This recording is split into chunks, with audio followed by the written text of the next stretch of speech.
नमस्कार, खबर आजकल में आप सभी का स्वागत है। मैं मर्शा आप सभी के साथ जुड़ा हूं और आज हम मौजूद हैं बागडोगरा के एक हिंदी विद्यालय में जिसका नाम है शुभ माया सूर्यनारायण हिंदी हाई स्कूल। और यहां पर हमारे साथ कुछ गणमान्य शिक्षक जुड़े हैं जो आज बात करेंगे हिंदी दिवस के।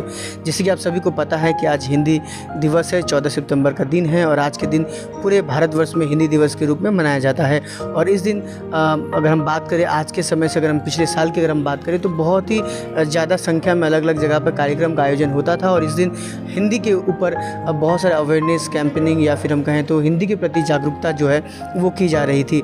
आज ऐसे ही कुछ बातों को लेकर आज हमारे साथ 2 शिक्षक मौजूद हैं, उनसे हम आपका परिचय भी कराएंगे और साथ साथ हम बताएंगे कि हिंदी का क्या अस्तित्व रह गया है, वर्तमान समय में आने वाला भविष्य क्या है और किस तरह से जो संघर्ष था हिंदी के लिए वो रह गया है।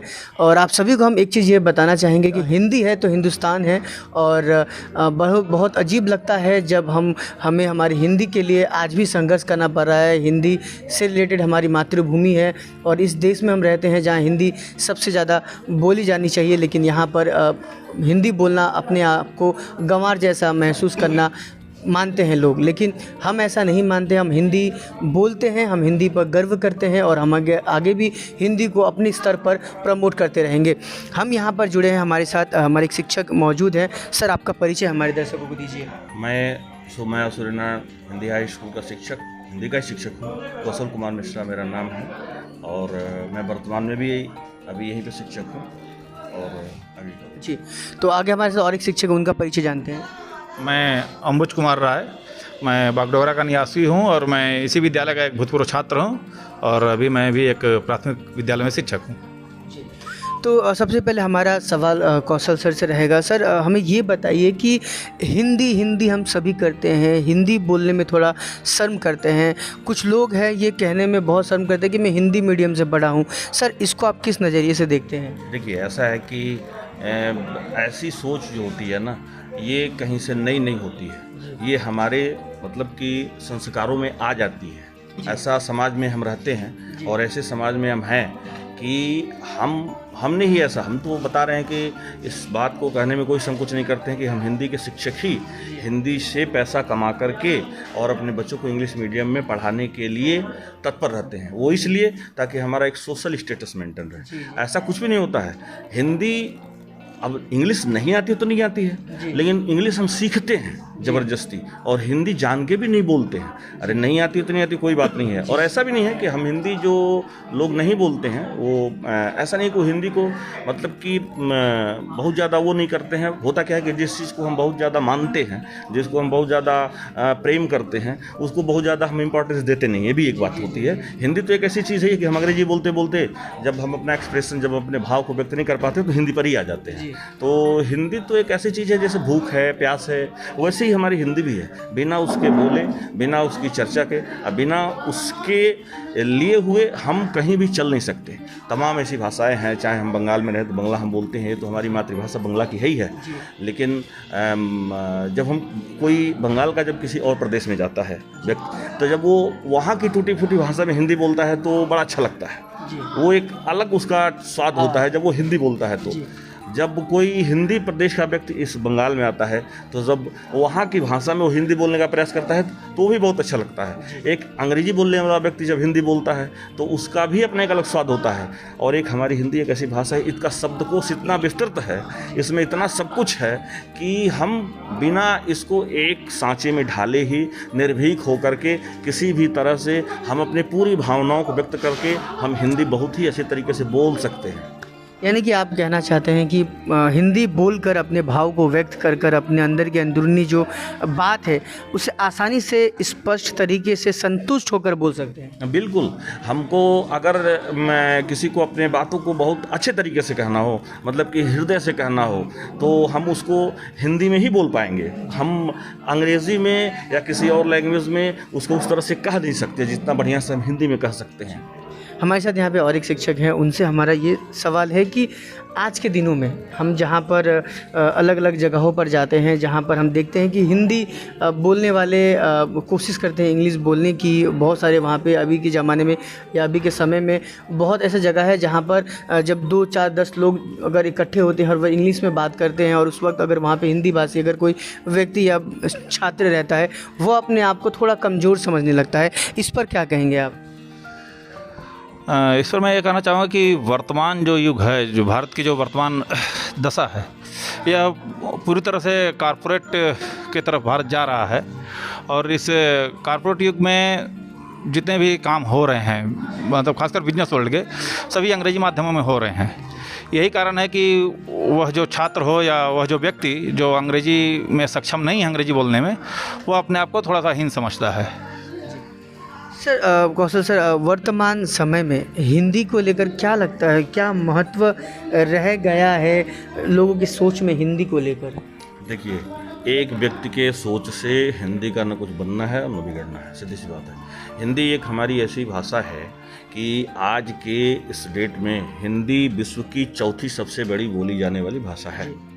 और हिंदी को हम एक संपर्क भाषा के रूप में भी इस्तेमाल करते हैं। हम बहुत अच्छा बंगला बोलते हैं, हम बहुत अच्छा गुजराती बोलते हैं, हम बहुत अच्छा अंग्रेजी बोलते हैं, लेकिन निश्चित रूप से जब अंग्रेजी भी बोलते हैं, कुछ भी बोलते हैं, लेकिन जब हम कहीं जाते हैं तो एक हिंदी एक ऐसी भाषा है जो सबको थोड़ी बहुत आती है। अगर हम अपने कुछ कहना चाहें तो उसका हम प्रयोग वहाँ पे ज़रूर करते हैं, और यही जो प्रयोग करते हैं हम छोटा मोटा ही करें चाहे जैसा ही करें, तो वहीं इसके सारे चीज़ को प्रूव कर देता है, यानी कि सत्यापित कर देता है कि हिंदी को कोई बहुत छोटे दायरे में रख के हम नहीं देख सकते, या हिंदी का हम बैठ करके ये नहीं मूल्यांकन कर सकते कि इसका भविष्य क्या है क्या नहीं है। हिंदी का बहुत ही बड़ा भविष्य है और बहुत उज्जवल भविष्य है।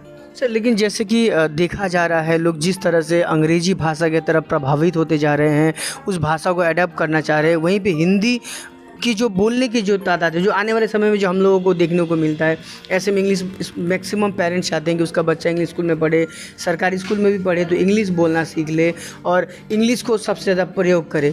तो ऐसे समय में सर हम यही चाहते हैं कि हिंदी को लेकर क्या कुछ हमें ध्यान में लेकर अपने जो अभिभावक है उन्हें देना पड़ेगा, बच्चों को देना पड़ेगा, जो अभी के जो नवयुवक छात्र हैं उनको देना पड़ेगा? देखिए, ये जो परिवर्तन आया है ये अचानक नहीं आया जी। आज़ादी के बाद से जी। अगर कुछ ऐसी चीज़ें की गई तो उसको हमने ये कहा कि ये आधुनिक भारत की तरफ हम जा रहे हैं। फिर कहा गया कि हम जो है बाजारवाद की तरफ गए। फिर आज क्या है कि हम चलते चलते कहाँ गए कि हम ऐसी जगह पे गए हैं कि जहाँ पे हम अपने संस्कृति के केवल भाषा की बात मत करिए, हम हर चीज़ को बताने में शर्माते हैं। आप एक चीज़ को आपने कहा तो मैंने एक कुमार विश्वास का एक स्पीच सुना था, उसमें वो कहते हैं कि एक इंग्लिश की बुक होती है, उसमें लिखा होता है जी, और जी के आगे लिखा होता है जेंटलमैन, और जेंटलमैन के सामने तस्वीर जो बनी होती है कोट पैंट पहने हुए टाई लगाए हुए व्यक्ति की बनी होती है।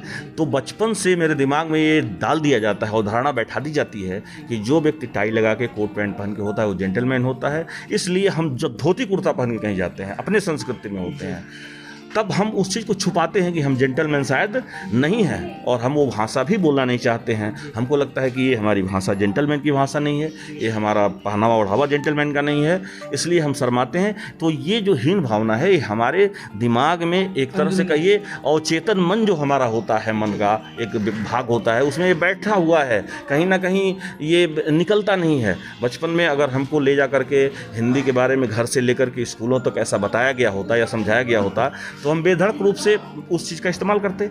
आज भी जो हमारे ऐसे हिंदी के संस्थान हैं जहाँ पे हिंदी में ही सारे कार्य होते हैं, वहाँ के बच्चे तो इस तरह से महसूस नहीं करते हैं, या ऐसा उनको नहीं लगता है कि हिंदी का प्रयोग करने से हमको कोई पिछड़ा समझेगा, या हिंदी हम बोलेंगे तो यहाँ हमको बुरा मान लिया जाएगा। ऐसा कुछ भी नहीं है। ऐसा तो नहीं है। सर यहाँ पे हम अंबू सर से पूछेंगे। सर जैसे कि आप सभी जानते हैं कि हिंदी, हमें नहीं लगता कि बहुत सारे लोग नहीं जानते होंगे, ऑलमोस्ट लोग बोलना जानते हैं, अधिकतर लोग हिंदी बोलते हैं, लेकिन समस्या यहाँ पर है कि हिंदी लिखना और पढ़ना, ये एक समस्या हम आप सभी को मानना होगा। ऐसे में जो अलग अलग जगह पे बड़े स्कूलों में पढ़ते हैं, बड़े लेवल की पढ़ाई की तैयारियां करते हैं, उनमें कई ऐसे लोग हैं जिन्हें हिंदी पढ़ना भी नहीं आता, हिंदी लिखना भी नहीं आता है। इस मतलब प्रॉब्लम को लेकर, इस समस्या को लेकर आप क्या बोलेंगे, कैसे इस पर हिंदी का विकास होगा? मेरे हिसाब से लगता है कि वर्तमान में जो सरकार है भारत देश में, या इससे पहले की जो सरकारें थी, उन्होंने हिंदी के प्रचार प्रसार के लिए बहुत ज़्यादा कार्य नहीं किया। यही कारण है कि आज जो ICSE बोर्ड के स्कूल्स हैं उसमें हिंदी आपकी मतलब कंपलसरी सब्जेक्ट नहीं है कि आपको हिंदी लेना ही है, या इस तरह का मतलब अनिवार्य विषय के रूप में हिंदी को नहीं रखा गया है। तो कहीं ना कहीं इस विषय की अवहेलना, हिंदी विषय की अवहेलना केंद्र सरकार की तरफ से भी हुई है। और पश्चिम बंगाल में जो हिंदी की स्थिति है, भूतपूर्व सरकारों ने भी हिंदी के प्रचार प्रसार के लिए बहुत ज़्यादा काम नहीं किया, लेकिन वर्तमान सरकार जो है, हमें यह लगता है कि वर्तमान सरकार जो है हिंदी के प्रचार प्रसार के लिए, वर्तमान राज्य सरकार हिंदी के प्रचार प्रसार के लिए कार्य कर रही है। अभी हम देख रहे हैं कि एक हिंदी भवन भी है, और इस सरकार में आपका हमारे नक्सलबाड़ी ब्लॉक में एक हिंदी कॉलेज की भी स्थापना हुई है, और अभी लगभग सभी कॉलेजों में हिंदी को ऑनर्स विषय के रूप में पढ़ाया जाने लगा है। कौशल सर, हम आपसे एक चीज़ जानना चाहेंगे कि जो हिंदी अभी जिस तरह से आप खुद एक हिंदी के शिक्षक हैं, आप भी हैं, और स्कूलों में हिंदी स्तर के बच्चे आते हैं, हम हिंदी स्तर तो नहीं कहेंगे, बल्कि जो नए बच्चे आते हैं जिन्हें आप इंग्लिश सिखाएंगे तो वो इंग्लिश सीखेंगे, हिंदी सिखाएंगे तो हिंदी सीखेंगे। ऐसे में सर एक शिक्षक के होते हुए, आप शिक्षक होकर किस तरीके से देखते हैं, किस तरह से अडेप्ट करते हैं लोग हिंदी को, किस तरह से हिंदी को वो लोग चाव से लेते हैं? देखिए, सबसे बड़ी बात मैंने ये देखा है, अभी आपने पूछा कि इस राज्य में हिंदी, हम एक ऐसे, ये तो खैर बंगाल है, ये मूल भाषा यहाँ की कहिए ये बंगला है। मैं एक हिंदी भाषी क्षेत्र से आता हूँ, उत्तर प्रदेश से। मैंने अपनी पढ़ाई वहीं पे करी है। उत्तर प्रदेश में इस साल का रिजल्ट ये है कि 8 लाख बच्चे हिंदी में फेल हैं। ठीक है, तो ये नहीं कह सकते कि मतलब इस राज्य का, जहाँ भी देखिए हिंदी का जो मतलब कि एक दायरा है वो बातचीत में भले बढ़े, लेकिन हमारे शिक्षा में कहीं ना कहीं अंग्रेजीकरण होने के कारण वो कमी आ रही है। इसका कारण सबसे बड़ा ये है कि हिंदी को बस हम इतना समझते हैं कि हिंदी एक कविता है और कुछ कहानियों का संग्रह है, ऐसा नहीं है। देखिए, हिंदी देखा जाए तो सबसे बड़ा चीज़, मूल जो चीज़ हिंदी की जो रीढ़ है वो व्याकरण है हिंदी का। दूसरा चीज़, हिंदी एक भाषा विज्ञान के रूप में मौजूद है। हिंदी साहित्य एक अलग है, ठीक है, और जिस भी विद्यालय में पढ़ाया जाता है, जहाँ भी पढ़ाया जा रहा है, वहाँ कविताओं और कहानियों के समानांतर हमको व्याकरण को भी पढ़ाना चाहिए, व्याकरण को भी समझाना चाहिए। इसकी जिम्मेदारी वहाँ के शिक्षकों को लेनी पड़ेगी, और जिस विद्यालय में हिंदी पढ़ाया जा रहा है वहाँ के जो भी मतलब प्रशासनिक लोग हैं, यानी कि प्रधान अध्यापक हैं या सहायक शिक्षक जो भी हैं, मिल करके इसको सुनिश्चित करना होगा कि बच्चों को व्याकरण पढ़ाया जा रहा है कि नहीं पढ़ाया जा रहा है। मतलब जब तक व्याकरण जो है, मतलब मजबूती जो है वो व्याकरण में आनी चाहिए। बिल्कुल बिल्कुल। अब होता क्या है कि देखिए, अभी इंग्लिश मीडियम में चाहे हम कितना हो पढ़ा लें, इंग्लिश मीडियम का एक बच्चा जब वो HS के बाद जाता है तो शुद्ध हिंदी नहीं लिख सकता। ठीक है, अगर वो लड़का बहुत अच्छा परसेंटेज स्कोर किया है, अगर उसने मेधावी छात्र, हाँ, अगर उसने इंजीनियरिंग कर लिया, उसने मेडिकल कर लिया, तो कोई दिक्कत नहीं है। लेकिन अगर वो लड़का बाय द वे वहाँ पे नहीं जा पाया और किसी यूनिवर्सिटी में जा करके वो हिंदी लेता है, अगर ICSE बोर्ड से या CBSE बोर्ड से वो जुड़ा कोई भी सब्जेक्ट लेता है, तो वहाँ पे उसको तमाम कठिनाइयों का सामना करना पड़ेगा। वो शुद्ध एक पन्ना लिख नहीं सकता है। ठीक है, यानी कि बचपन से, यानी छोटे समय से जब शिक्षक पढ़ाते हैं या जो छात्र है पढ़ते हैं, उस समय से ही अगर आपको लगता है कि एक ही भाषा को सुनिश्चित करें अपने तौर पर, तो ग्रामर जो है यानी कि व्याकरण जो है उससे बहुत ज़्यादा अडेप्ट करने की ज़रूरत है, जहाँ से आपके अंदर एक मिठास के साथ साथ अगर हम क्वालिटी कहें तो वो भी हिंदी हो या किसी भी भाषा में हो, हर भाषा का तो अपना एक व्याकरण है, तो वो जो है वो स्ट्रांग होता है, मजबूत होता है। सर, अब हम लास्ट, बहुत ज़्यादा आपका समय नहीं लेंगे, लेकिन आप दोनों से एक चीज़ हम और पूछना चाहेंगे कि फ़िलहाल मौजूदा हालात में जो हिंदी की जो अवस्था है, बहुत ख़राब तो नहीं दिखता, पहले से काफ़ी डेवलप हुआ है। हो सकता है बीच में थोड़ा बहुत हिंदी को लेकर थोड़ा इधर उधर हुआ होगा, लेकिन लगातार जागरूक होने के बाद, शिक्षक से लेकर छात्र लगातार जागरूक होने के बाद कुछ ना कुछ डेवलपमेंट आया, कुछ ना कुछ विकास हुआ है। सर, क्या लगता है आने वाले समय में हिंदी को लेकर कैसे हम आगे बढ़ेंगे, कैसे लोगों को इस पर विचार रखना चाहिए? देखिए, सबसे पहले हिंदी हमारी राजभाषा है। हिंदी विश्व की चौथी सबसे बड़ी बोली जाने वाली भाषा है। हिंदी एक संपर्क भाषा है। दिक्कत बस यही है कि हमने इसको राष्ट्रभाषा, कानूनन भले नहीं है, लेकिन राष्ट्रभाषा तो है ही है। जिस तरह से बोली जाती है, तो इसको पहले हमको किसी तरह से संवैधानिक रूप से राष्ट्रभाषा बनाना होगा। दूसरी चीज़ ये करनी होगी हिंदी के लिए कि हर जगह, चाहे कोई राज्य हो, मैं कहता हूँ बंगाल है तो निश्चित रूप से प्रथम भाषा के रूप में यहाँ बांग्ला को जगह दिया जाए, ठीक है, लेकिन द्वितीय भाषा के रूप में हर जहाँ पे है, अगर वो गुजरात है तो गुजराती को दीजिए, दूसरे में हिंदी को रखिए, बांग्ला है तो प्रथम बांग्ला पे रखिए, दूसरे में हिंदी को रखिए। जहाँ पे राज्य हैं, कुमायूनी है, गढ़वाली है, पंजाबी, पूरे देश भर में बिल्कुल, अगर हम प्रथम के बाद अगर इसको द्वितीय भाषा पर भी रखते हैं और सारे चीज़ों में, यानी कि एग्ज़ाम में और सारी चीज़ों में हम इसको प्राथमिकता देते हैं, तो निश्चित रूप से हिंदी का एक अच्छा प्रचार प्रसार होगा, सारे लोग इसको पढ़ेंगे, जानेंगे। और अगर हम इसको विकल्प के रूप में डाल देंगे, कहीं छोटा सा कर देंगे, तो ऐसे ही रहेगा। यानी कि आप कहना चाहते हैं कि अगर हिंदी भाषा को सच में अगर सम्मान देना चाहते हैं, सच में अगर मान्यता देना चाहते हैं, तो उसे एक ठोस तरीके से उसे स्थापित करना होगा, यानी कि कंपलसरी करना पड़ेगा। ऑप्शनल देने से ये चीज़ जो है, वैकल्पिक करने से ये नहीं होगा, है ना। अंबु सर, आपका क्या विचार है इस चीज़ को लेकर? मेरे विचार से हिंदी का भविष्य काफ़ी उज्जवल है। अभी हम देख रहे हैं कि विदेशों में हिंदी शिक्षकों की मतलब डिमांड बहुत ज़्यादा बढ़ी है और लोगों को विदेशों में हिंदी पढ़ाई जा रही है, लेकिन भारत के जो दक्षिणी राज्य हैं वहाँ पे हिंदी का महत्व बहुत ही कम है। तो जैसा मिश्रा सर ने बताया कि अगर प्रत्येक राज्य में हिंदी को कम से कम अगर द्वितीय भाषा के रूप में भी अगर स्थापित कर दिया जाए, तो इस तरह से हिंदी का विकास हो सकता है। आप दोनों का बहुत बहुत शुक्रिया, आप हमारे साथ जुड़े थे। और दर्शक बहुत बहुत धन्यवाद देना चाहेंगे, शिक्षक हैं हिंदी को आज हमने यहाँ पे एक छोटी सी उसकी महत्व को यहाँ तक आप सभी के सामने लाने की छोटी सी कोशिश हमने की है।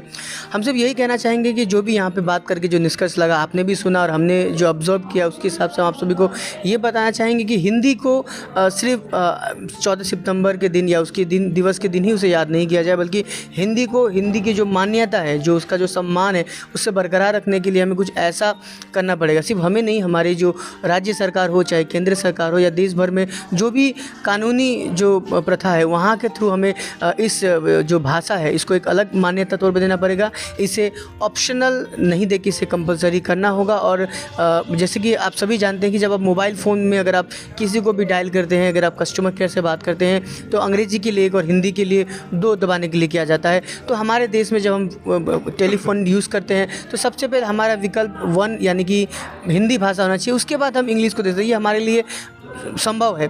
साथ ही साथ आप देखेंगे कि मैक्सिमम लोग, यानी कि अधिकतर लोग किसी भी जगह पर सिग्नेचर करने से पहले हमेशा अपना सिग्नेचर इंग्लिश में ही करते हैं।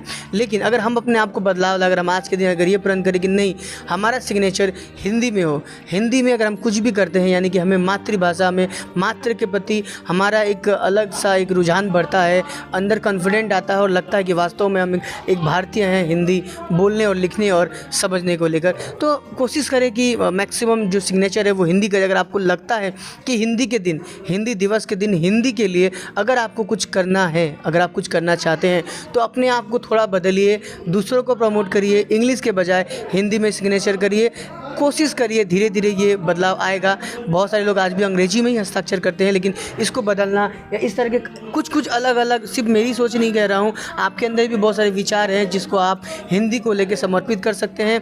अपने फेसबुक, अपने इंस्टाग्राम या बाकी जगहों पर आप अपने अपने विचारधाराओं को रखें। आप कैसे इसे डेवलप कर सकते हैं, क्योंकि हिंदी को लेकर और कोई नहीं सोचेगा। हम भारतीय, हम जैसे लोग, हमारे जैसे युवा, शिक्षक ये बिल्कुल जोर दे रहे हैं और हमें इस जोर पर अपनी भी जो अपनी जो सहमति है उसे जाहिर करते रहना पड़ेगा। आप देख रहे थे खबर आजकल से मैं अमर शाह आप सभी का धन्यवाद करता हूं। साथ ही साथ शिक्षकों को धन्यवाद दूंगा जो हिंदी के प्रसार में हमेशा हमारे साथ आगे रहते हैं। तो आप देख रहे थे खबर आजकल। आप सभी को खबर आजकल की तरफ से हिंदी दिवस की ढेर सारी शुभकामनाएं। धन्यवाद।